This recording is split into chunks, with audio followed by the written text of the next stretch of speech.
السلام عليكم. النهاردة إن شاء الله القصة اللي هنحكيها مع بعض اللي نقلها لنا قالت ممكن تكون سبب في تغيير حياة إنسان. بتقول قابلتني ست متجوزة بقالها 15 سنة ومعاها 4 أطفال، سنها لسه مش كبير وشكلها كمان لسه مش كبير. بالعكس دي ست في منتهى الشياكة والأناقة، طبعا ضمن حدود الزي الشرعي. لما اتكلمت معاها لقيتها حد مثقف جدا وفاهم ومدرك جدا لكل حاجة حواليه. واحنا قاعدين دخل علينا راجل في الأربعينات، وأول ما دخل مسك إيديها وبسها وقال لها يلا جاهزة؟ قالت له قدامي لسه نص ساعة. قال لها هنزل استناكي تحت النص ساعة دي. طبعا كلنا دلوقتي حل لساننا بنقول يا بختك ويا حظك. هي الست كمان بصراحة كانت لماحة جدا وفهمت من تعبيرات وشي أنا بفكر في إيه. ولقيتها بتضحك قوي وبتقولي على فكرة جوزي ده اتجوز عليا 3 شهور واتطلقت منه 6 شهور، ورجعنا لبعض تاني وبقى الوضع زي ما انتي شايفة كده. قلت لها نعم، طب ما ممكن افهم؟ قالت لي انا افهمك يا ستي. انا عشت 13 سنة من جوازي معرفش فيهم غير بيتي وجوزي وولادي، اتجوزت بعد الجامعة على طول. اصحابي كلهم اشتغلوا بس انا جوزي رفض. وفي 8 سنين كنت مخلفت ولادي ال4، وطبعا اتطحنت في خدمتهم وما كنتش ببقى متضايقة قد ما انا تعبانة جسمانيا فعلا. ومع الوقت والمسؤولية وإنهم 4 أطفال ليهم التزامات، ده كمان خلى جوزي مضغوط ماديا لأنه كان بيفرغ ضغطه فيا. كنت طول الوقت أتخانق مع الولاد فبقيت حد عصبي لدرجة الانتحار. كان يومي إن أقوم من النوم أصحيهم وأفطرهم وألبسهم وأنزلهم مدارس، وأرجع أنضف وأروق وأفطر جوزي وأنزله، وبعد كده أسابق الزمن في تخليص اللي ورايا من أكل وشرب وتنظيف وترويق ومذاكرة ومروح تمارين. ويرجعوا بالليل يقفلوا يومهم ويناموا، ولاقيني بصلي وانا قاعدة من كتر التعب مع اني واقفة على رجلي طول اليوم. تعبت وانهكت نفسيا وجسديا ومعنويا. كنت بحاول اريح وارضي زوجي واولادي بكل طاقتي، ولا كانوا بيرضوا ولا كانوا بيرتاحوا. وفجأة وقعت من طولي وقضيت اسبوعين في المستشفى بحاول يعرفوا عندي ايه، ومحدش عارف غير اني مش ببطل عياط، يمكن حتى انا نفسي مش عارفة ليه. وطبعا بعد فحوصات مريرة طلع عندي اكتئاب حاد، وبدأت اروح لدكاترة نفسيين. وفي الفترة دي عرفت ان جوزي متجوز من زميلته في الشغل. ولما قلتله ان عرفت قال لي انت السبب، انت بقيتي عايشة عشان ناكل ونشرب ونلبس وننام وبس، لكن احتياجاتنا النفسية فين؟ انت نسيتيها ومشيتي في دوامة. وانا عاملة زي المضروبة على دماغي، ولسان حالي بيقول كمان بعد كل التعب ده انا السبب انهم بيضيعوا مني. وكانت هنا الوقفة الكبيرة. ازاي كنت بحبهم بس خسرتهم؟ ازاي كنت باجي على نفسي لدرجة التحطيم ومع ذلك شايفني السبب اني جريت كل الجري ده ورا مصلحتهم والاخر بيلوموني؟ ووصلت لسبب وحيد وأول وأخير، وهو إن غلطتي الكبرى إني حبيتهم أكتر ما حبيت نفسي. حبيتهم لدرجة إن هنت عليهم، هنت عليهم لأني هنت على نفسي قبلهم.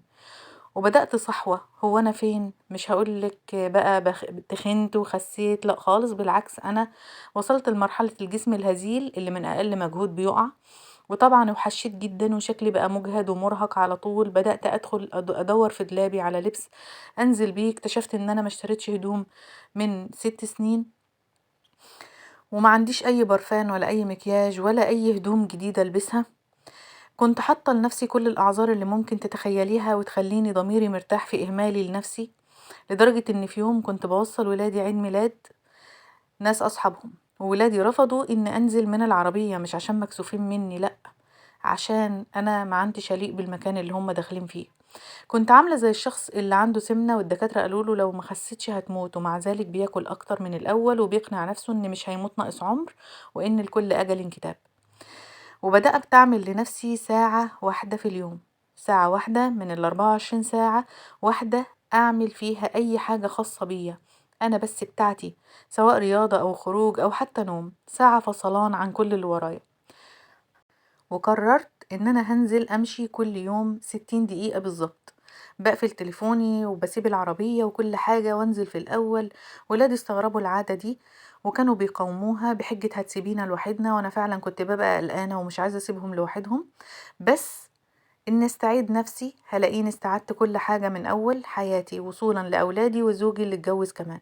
وفعلا بدأت أمشي كل يوم ساعة أفكر وأفكر وأعيد حساباتي.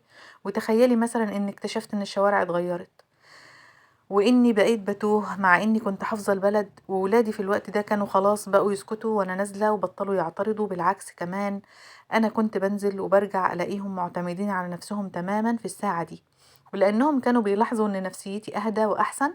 وصلت إنهم في يوم من الأيام رجعت لقيتهم مروقين البيت وحاطين فيه بخور، وعارفين إن العادة دي أنا بحبها جدا. بدأت أبقى أحسن وأهدى ونومي بقى أحسن ويومي انتظم تماما، وبدأت أنظم حياتي على مبدأ واحد فقط، وهو إني أحب نفسي علشان خاطر أقدر أدي اللي بحبهم كل الحب اللي هم يستاهلوه. في الفترة دي جوزي حاول يتواصل معايا علشان خاطر يرجعلي، وندم جدا إن هو اتجوز عليا وقال لي هي عايشة لنفسها وبس. ومن هنا أنا طبعا قلت له سيب لي وقت أفكر، وفي قرارة نفسي عارفة إن أنا هوافق إن هو يرجع تاني لبيته وولاده، لأن أنا بحمل نفسي مسؤولية كبيرة في اللي حصل. وبعد كده كان أول ما رجع اعترض على نزولي طبعا الساعة دي وإن أنا بستقل بنفسي، ولكن هو لما شاف إن لو ال23 ساعة الباقيين لما بتنزلي الساعة دي بتبقي أهدى وبتبقي أحسن وبتقدري تدينا كل اللي احنا محتاجينه، أنا بالعكس بقى يساعدني إن أنا أنزل الساعة دي. وفعلا حياتي اتغيرت كتير والحمد لله. وأنا بنصح أي حد إن قبل ما تفكري إن انت تضغطي نفسك عشان اللي حواليكي ده هيأثر عليهم فملخص القصة بتاعتنا النهاردة واللي أكيد كلنا استفدنا منها إن احنا نحب نفسنا الأول علشان نقدر ندي للي حوالينا واللي احنا بنحبهم كل الحب والاهتمام اللي هم يستحقوه. أشوفكم على خير إن شاء الله في قصة جديدة، والسلام عليكم ورحمة الله وبركاته.